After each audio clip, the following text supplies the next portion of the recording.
ప్రభువునందు సోదరీ సోదరులకు ప్రభు అయిన యేసుక్రీస్తు వారి పేరిట ప్రేమపూర్వక వందనములు తెలియజేస్తుంటున్నాను.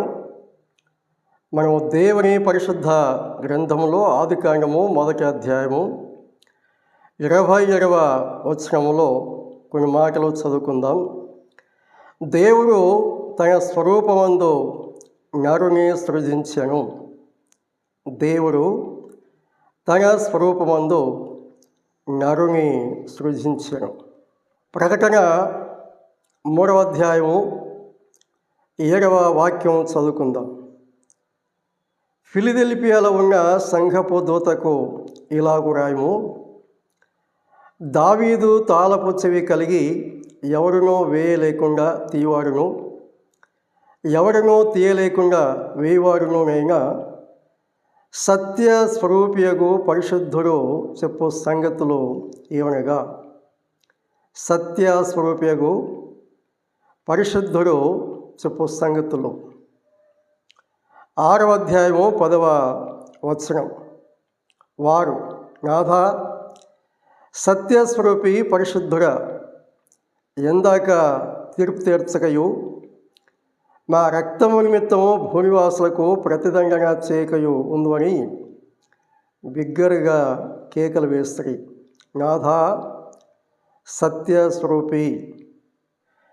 యోహాను సువార్త 14వ అధ్యాయం 16వ వచనం: నేను తండ్రిని వేడుకొందును, మీ యొద్ద ఎల్లప్పుడూ ఉండుటకై ఆయన వేరొక ఆదరణకర్తను అనగా సత్యస్వరూపియగు ఆత్మను మీకు అనుగ్రహించును. సత్యస్వరూపియగు ఆత్మ. 15వ అధ్యాయము 26వ వచనం: తండ్రి యొద్ద నుండి మీ యొద్దకు నేను పంపబోవు ఆదరణకర్త అనగా తండ్రి యొద్ద నుండి బయలుదేరు సత్యస్వరూపి అయిన ఆత్మ వచ్చినప్పుడు ఆయన నన్ను గూర్చి సాక్ష్యం ఇచ్చును. సత్యస్వరూపి అయిన ఆత్మ. 16వ అధ్యాయము 13వ వచనం: ఆయన అనగా సత్యస్వరూపి అయిన ఆత్మ వచ్చినప్పుడు మిమ్మల్ని సర్వసత్యములోనికి నడిపించును. సత్యస్వరూపి అయిన ఆత్మ. దేవుడు తన వాక్యమును మన వినికిడిలో దీవించి పంచిపెట్టునుగాక. ప్రభునందు సోదరి సోదరులారా, మనం ఆదికాండము 1వ అధ్యాయము 26-27 వాక్యాల్లో చదువుకున్నప్పుడు దేవుడు తన స్వరూపమందు నరులను సృజించారు అని దేవుని యొక్క గ్రంథంలో మనం చదువుకుంటున్నాం. దేవుడు తన స్వరూపమందు నరులను సృజించెను అని అక్కడ మనం చదువుకుంటున్నాం. దేవుని స్వరూపమందు దేవుడు నరులను సృజించారు అనే సంగతి మనం చదువుతున్నప్పుడు దేవుడు ఏ స్వరూపంలో కలిగి ఉన్నాడు అనేది మొదట మనకు అర్థం కావాలి. దేవుడు ఏ స్వరూపంలో కలిగి ఉన్నాడో అనే సంగతి మనం గ్రహించినప్పుడు మానవునిలో కూడా ఆ స్వరూపాలు కలిగి ఉన్నవి అని మనం అర్థం చేసుకోవడానికి వీలుగా ఉంటుంది. లేక దేవుడు మానవుని సృజించుటలో ఎంత అద్భుతముగా, ఎంత మనోహరముగా, ఎంత రమ్యముగా, ఎంత ఉన్నతమైనటువంటి వ్యక్తిగా మానవుని కలుగజేశారు అనే సంగతి మనం గ్రహించడానికి వీలుగా ఉంటుంది. ఆ వరుస క్రమంలోనే మొదట మనము దేవుని స్వరూపములు ఏమిటో అనే సంగతిలో ధ్యానం చేస్తూ వస్తున్నాం. ఈ దినము మనము చదివిన వాక్య భాగాల్లో ఆదికాండంలో మానవులను సృజించిన రీతి మనం చదువుకున్నాం. ఆ తర్వాత దేవుని యొక్క స్వరూపాలను గురించి మనము దేవుని యొక్క గ్రంథంలో మనం చదువుకున్నాం. ప్రకటన 3వ అధ్యాయము 7వ వచనము 6వ అధ్యాయము 10వ వచనము, యోహాను సువార్త 14వ అధ్యాయము 15, 16 అధ్యాయాల్లో 3 వాక్య భాగాలు మనం చదువుకున్నాం. ఆ వాక్య భాగాలన్నింటిలో దేవుడు సత్యస్వరూపి, దేవుడు సత్యస్వరూపి అనే సంగతులు మనము గమనిస్తున్నాం. దేవుడు సత్యవంతుడు, ఆయన యందు ఏ అబద్ధము లేదు అని చెప్పి దేవుని యొక్క వాక్యంలో మనం చూస్తున్నాం. అబద్ధమాడుటకు ఆయన నరుడు కాడు అని చెప్పాడు. అంటే నరుని వంటి వాడు కాదు. మానవులు అబద్ధమాడతారు, కానీ దేవుడు అబద్ధమాడేవాడు కాదు అనే విధానంలో ఆ వాక్యములో మనకు కనిపిస్తుంది. దేవుడు అబద్ధికుడు కాదు. అలాగే రోమపత్రిక 3వ అధ్యాయము 4వ వచనంలో దేవుడు అబద్ధమాడడు అని చెప్పాడు. తీతు పత్రికలో కూడా అబద్ధమాడనాడని దేవుడు అని మొదటి అధ్యాయంలో చెప్పాడు. అబద్ధమాడనాడని దేవుడు. దేవుడు అబద్ధికుడు కాదు, దేవుడు సత్యవంతుడు. దేవుని యొక్క వాక్యంలో మనము గమనించినప్పుడు యోహాను సువార్త 17వ అధ్యాయము 17వ వచనంలో నీ వాక్యమే సత్యము అనే సంగతి కూడా మనము గమనిస్తున్నాం. నీ వాక్యమే సత్యం. దేవుని యొక్క వాక్యము సత్యమైనది, దేవుడు సత్యవంతుడు. ఆ సంగతులు మనము దేవుని యొక్క వాక్యంలో గమనిస్తున్నాం. మానవుని కూడా దేవుడు ఎలా చేశారు? దేవుడు ఏ స్వరూపాలు కలిగి ఉన్నాడో 100% మానవులను కూడా దేవుడు అవే స్వరూపాలు గలవానిగా చేశాడు. అది దేవుని యొక్క సంకల్పం. మానవుల ఎడల దేవుని యొక్క సంకల్పం. తాను ఏమై ఉన్నాడో తన ద్వారా సృజింపబడిన మానవులు కూడా అలాగే ఉండాలి. దేవుడు ఏ తత్వం కలిగి ఉన్నాడో, ఏ నైజం కలిగి ఉన్నాడో అదే తత్వం గలవారుగా, అదే స్వభావం గలవారుగా, అదే నైజం గలవారుగా మానవులు ఉండాలి. తనతో సమానముగా ఉండాలి అనేది దేవునికి ఉద్దేశం. అందుకే తన పోలికలో తన స్వరూపమందు దేవుడు మానవులను చేశారు అని దేవుని యొక్క వాక్యం తెలియజేస్తుంది. అయితే దేవుడు ఏ రీతిగా అయితే మానవుని కలగజేశారో, లేక ఏ స్వరూపములు గలవానిగా దేవుడు మానవుని చేశారో, మానవుడు ఆ ఉన్నతమైన దైవ స్వభావాలు, దైవ స్వరూపములు కోల్పోయాడు అని దేవుని యొక్క వాక్యమే మనకు తెలియపరుస్తుంటున్నాడు. రోమపత్రిక 3వ అధ్యాయము 4లో మనం గమనించినప్పుడు నీ మాటలలో నీవు నీతిమంతుడుగా తీర్చబడినట్లును, నీవు వ్యాజ్యమాడినప్పుడు గెలిచినట్లును అని వ్రాయబడిన ప్రకారము ప్రతి మనుష్యుడును అబద్ధికుడగును, ప్రతి మనుష్యుడును అబద్ధికుడగును అని చెప్పాడు. ప్రతి మనిషి అబద్ధికుడు అని చెప్తున్నాడు. ఇదేమిటి? దేవుడు సత్యస్వరూపి, దేవుడు తన స్వరూపము గలవానిగా మానవుని చేశాడు. కానీ దీని యొక్క వాక్యంలో మనం చదువుకున్నప్పుడు ప్రతి మనిషి కూడా అబద్ధికుడు అని చెప్తున్నాడు. పైభాగంలో మానవుని ఎంత ఉన్నత స్థితిలో మనం చూసామో దానికి భిన్నముగా మానవుడు అబద్ధికుడు అని దేవుడు సాక్ష్యం ఇస్తున్నాడు. ప్రతి మనిషి, ఒకరు కాదు, ఇద్దరు కాదు, ప్రతి మనిషి కూడా అబద్ధికుడు అని చెప్పాడు. దేవుడు సత్యవంతునిగా మానవుడు చేశాడు, మానవుడు అబద్ధికుడిగా మారిపోయాడు. ఎందుకు ఈ రీతిగా మార్పు చెందాడు అనే సంగతి మనం చూసినప్పుడు ఏదేనో తోటలో ఏం జరిగింది? ఆదాము హవ్వలను సాతాను ఏ రీతిగా మోసపుచ్చాడు. అబద్ధమునకు జనకుడైనటువంటి సాతాను ఆదాము హవ్వలకు అబద్ధాలు నేర్పించాడు. వాడు అబద్ధికుడు, అబద్ధమునకు జనకుడు, అబద్ధాలు మాట్లాడేవాడు. అబద్ధాన్ని మానవుల మనసులో చొప్పించాడు. అప్పటి నుండి మానవుడు అబద్ధికుడిగా మారిపోయాడు. యోహాను సువార్త 8వ అధ్యాయం 44 చూద్దాం. మీరు మీ తండ్రి యొక్క అపవాది సంబంధులు, మీ తండ్రి దురాశలు నెరవేర్చగోరుచున్నారు.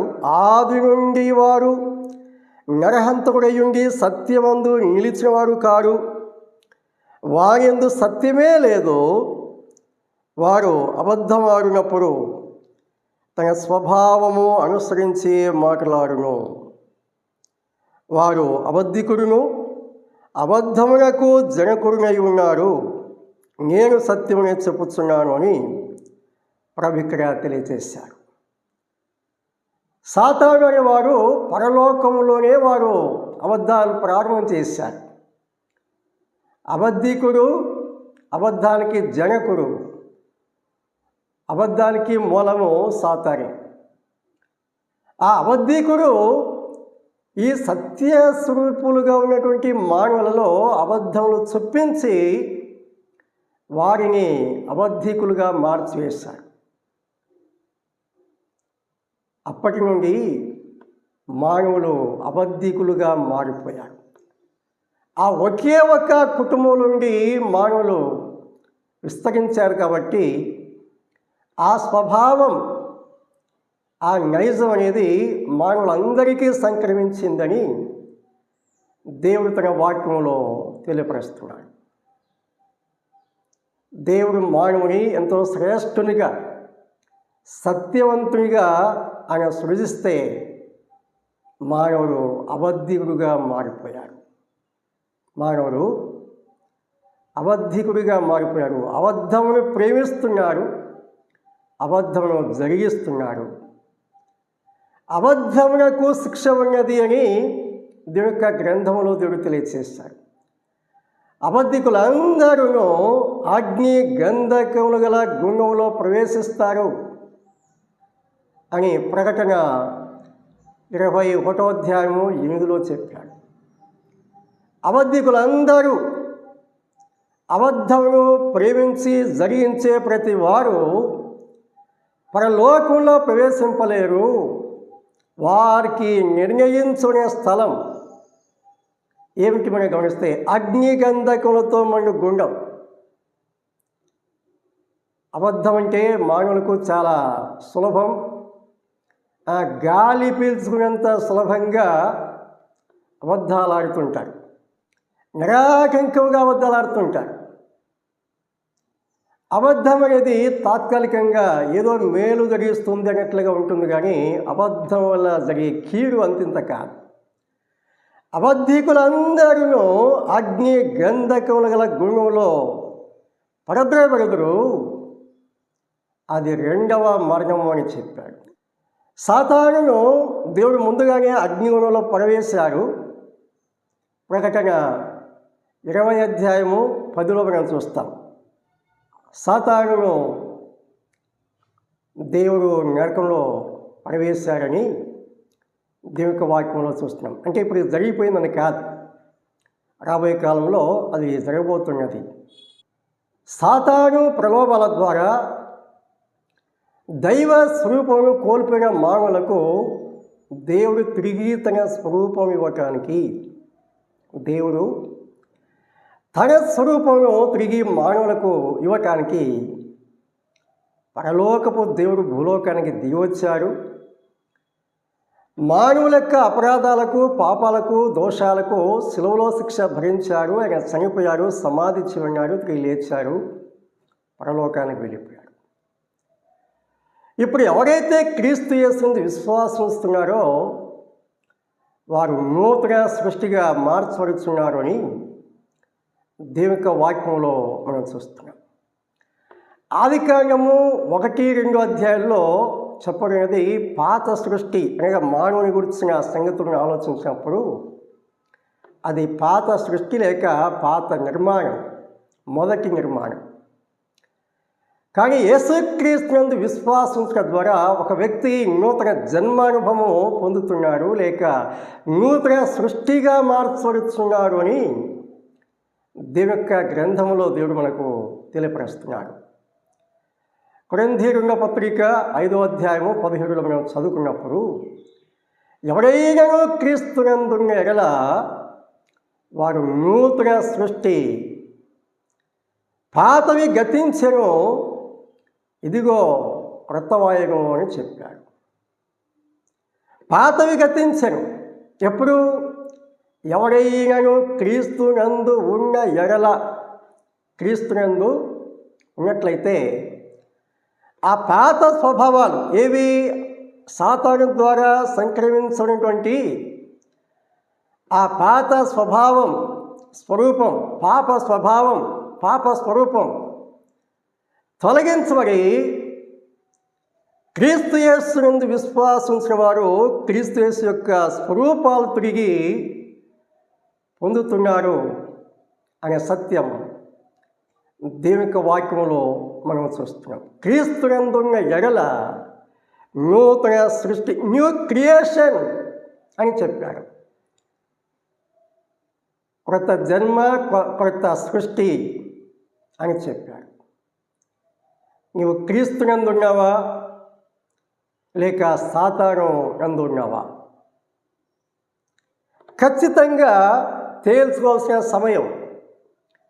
నీవు సత్యవంతునిన్నట్లయితే ఆ సత్య స్వరూపం నీలో ఉంటుంది, లేక సాతాను సంబంధిగా ఉన్నట్లయితే ఆ సాతాను స్వరూపాలు, పాప స్వరూపం, పాప స్వభావం, పాప నైజం నువ్వు కలిగి ఉంటావు. సాతాను ఏ స్థలానికైతే వెళ్ళిపోతారో నీవు కూడా ఆ స్థలానికి, అగ్ని గంధకములు గల గుండానికి నీవు వెళ్ళిపోతావు. దైవ స్వరూపం కలిగి ఉంటే దేవుని యొక్క రాజ్యంలో ప్రవేశిస్తావు. దైవ సంతోషం, సన్నిధి, సహవాసము, సమృద్ధి, సంతృప్తి సదాకాలం నీవు అనుభవిస్తావు. ఏది కోరుకుంటావో అదే నీ సొంతమవుతుంది. ఏది కోరుకుంటావో దానిని నువ్వు అనుభవిస్తావు, దాని ఫలం పొందుతావు. సత్యవంతుని యందు ఉండాలి అని దీనికి వాక్యం చెప్తుంది. క్రీస్తు యేసునందున వారు నూతన సృష్టి అని చెప్పి దేవుని యొక్క వాక్యంలో దేవుడు తెలియపరుస్తున్నాడు. యేసుక్రీస్తునందు విశ్వాసించిన వారు సత్య విషయంలో ఎటువంటి అనుభవాలు కలిగి ఉండాలి, ఆ సంగతులు దేవుని యొక్క గ్రంథంలో మనం చూద్దాం. సత్యమును ఎరగాలి, సత్యమును ఎరగాలి అని దేవుని వాక్యం చెప్తుంది. యోహాను పత్రిక 5వ అధ్యాయము 20వ వాక్యంలో ఈ సంగతులు మనం చదువుకుంటున్నాం.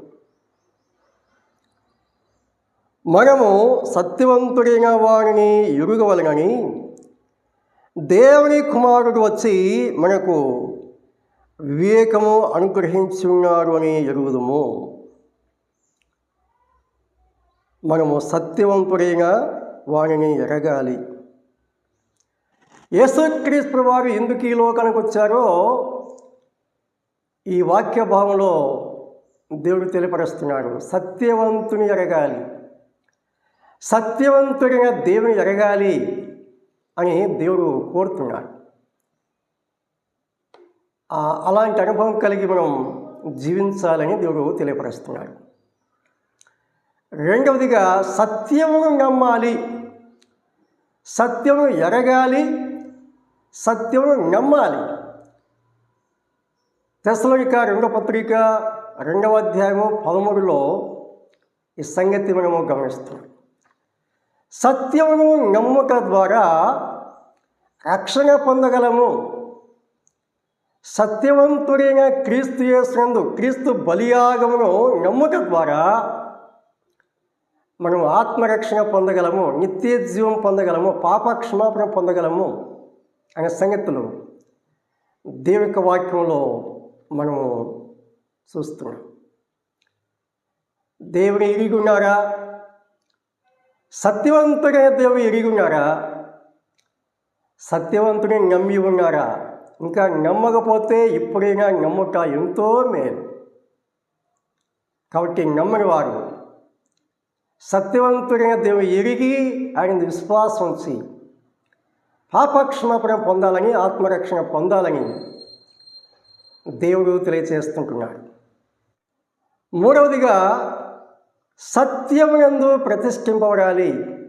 యోహాను సువార్త 17వ అధ్యాయము 17వ వాక్యంలో ఈ సంగతులు మనము చదువుకుంటున్నాం. సత్యమునందు వీరిని ప్రతిష్ఠించుము, నీ వాక్యమే సత్యము అని చెప్పాడు. సత్యమునందు ప్రతిష్ఠింపబడాలి. నాలుగవదిగా సత్యమును అనుసరించాలి. ఈ లోకము దుష్టుని యందు ఉన్నది. మనం లోకములో జీవిస్తున్నాం, కానీ లోకానికి వేరుగా ప్రత్యేకింపబడిన జీవితానుభవాలు కలిగి సత్యమును మాత్రమే అనుసరించాలని దేవుని యొక్క వాక్యంలో మనం చదువుకుంటున్నాం. యోహాను 3వ పత్రిక 3-4 వచనాల్లో ఈ సంగతులను చదువుకుంటున్నాం. సత్యమును అనుసరించాలి.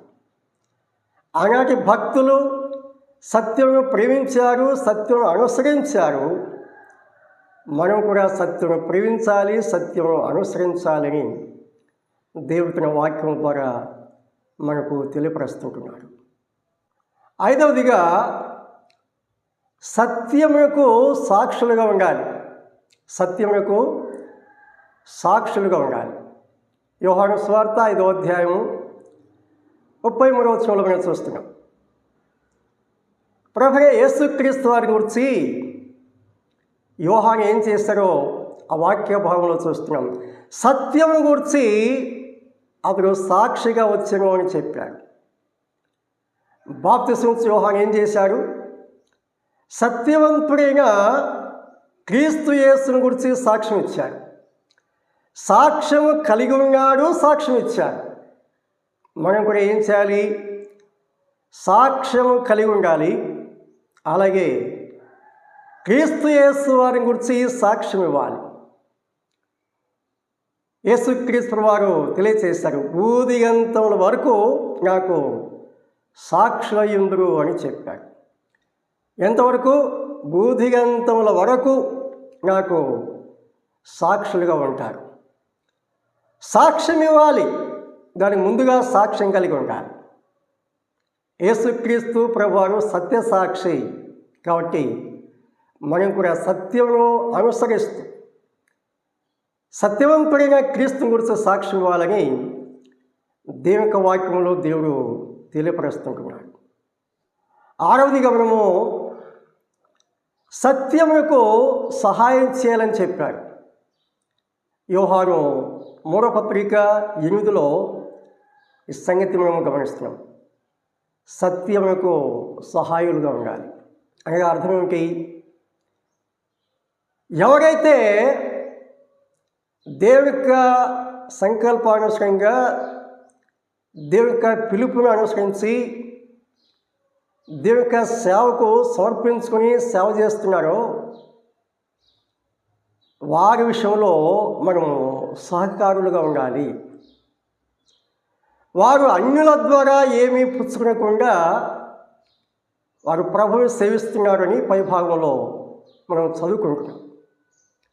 అట్టివారికి సహాయం చేయబద్ధమై ఉన్నామని చెప్పాడు. దేవుని పిలుపును ఎరిగినవాడు, దేవుని పరిచర్య కోసం ప్రతిష్ఠించుకున్నవాడు, దేవుని యొక్క పరిచర్య నమ్మకంగా చేస్తున్న వారు ఉన్నారు. అటువంటి వారికి మనం గుర్తించాలి. వారి కష్టాల్లో, వారి శ్రమల్లో, వారి బాధల్లో, వారి అక్కరలో మనం పాలి భాగస్తులు కావాలి అని దేవుని యొక్క వాక్యంలో మనం గమనిస్తున్నాం. మనము ఒనేసిఫోరుని గురించి తిమోతి పత్రికలో గమనిస్తున్నాం కదా. పౌలు చెరసాలలో ఉన్నప్పుడు ఒనేసిఫోరు ఏం చేశారు? శ్రద్ధగా వెతికారు. అనేక పర్యాయములు ఆ పౌలును ఆదరించారు అని దేవుని యొక్క గ్రంథంలో మనం చూస్తాం. దేవుని పరిచర్యలో ఉన్న వారికి కష్టాలు ఉంటాయి, నష్టాలు ఉంటాయి, శ్రమలు ఉంటాయి, బాధలు ఉంటాయి, అవమానాలు ఉంటాయి, అక్కడిలో ఉంటాయి. ఏం చేయాలి? చులకనగా ఎంచడం కాదు, అది ఫ్యాషన్ అయిపోయింది ఈనాటి తరానికి, ఈనాటి క్రైస్తవ లోకానికి. నమ్మకంగా సేవ చేసేవారు కాకుండా కథలు చెప్పేవారికి చాలా సహాయం చేసేవారు ఉన్నారు, వెంబడించేవారు ఉన్నారు. కానీ కష్టపడి పనిచేసేవారికి చాలా నిరాదరణగా ఉంటుంది. చాలాసార్లు ప్రభు సహాయం చేస్తారు, అందులో సందేహం లేదు. కానీ అయితే మన బాధ్యతగా మన వారిషంలో శ్రద్ధ కలిగి ఉండాలి, సహకారులుగా ఉండాలి, సహాయం చేయాలి, ఆదరించాలి అని కూడా దేవుడు తన వాక్యములో తెలియజేస్తుంటున్నాడు.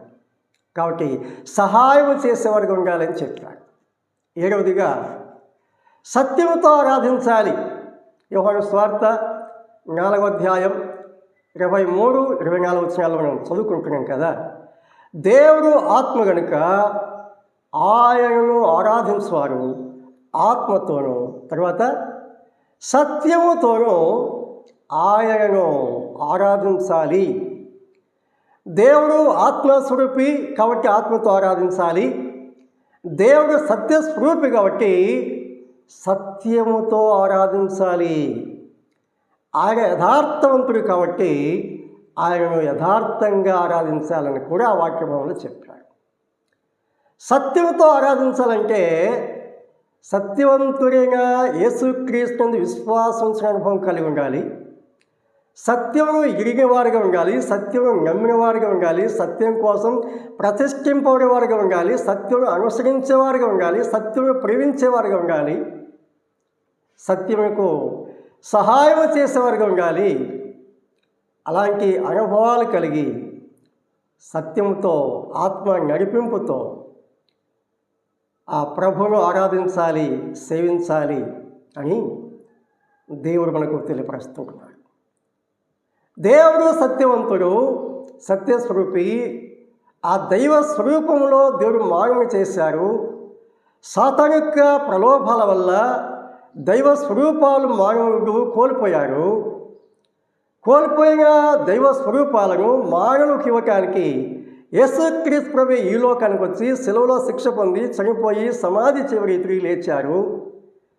యేసుక్రీస్తునందు విశ్వాసం ఉంచిన వారికి దేవుడు తిరిగి తన స్వరూపాలను దయచేసేవాడుగా ఉన్నాడు. ఆ స్వరూపం కలిగి సత్యమును అనుసరిస్తూ సత్యవంతుడైన దేవుని ఆరాధించాలని, సత్యం కోసం సాక్షులుగా జీవించాలని దేవుడు తన వాక్యం ద్వారా తెలియపరుస్తున్నాడు. అలాంటి అనుభవాల్లో మనం సాగిపోదాం. సత్యము జయిస్తుంది, సత్యమే నిలుస్తుంది, సత్యమే గెలుస్తుంది. సత్యములు నిలిచి చక్కగా సాగిపోదాం. దేవుడు తన వాక్యమును దీవించి స్థిరపరిచి ఫలింపు చేయుగాక. అందరికీ ప్రభు పేరిట ప్రేమపూర్వక వందనాలు తెలియజేస్తుంటున్నాను.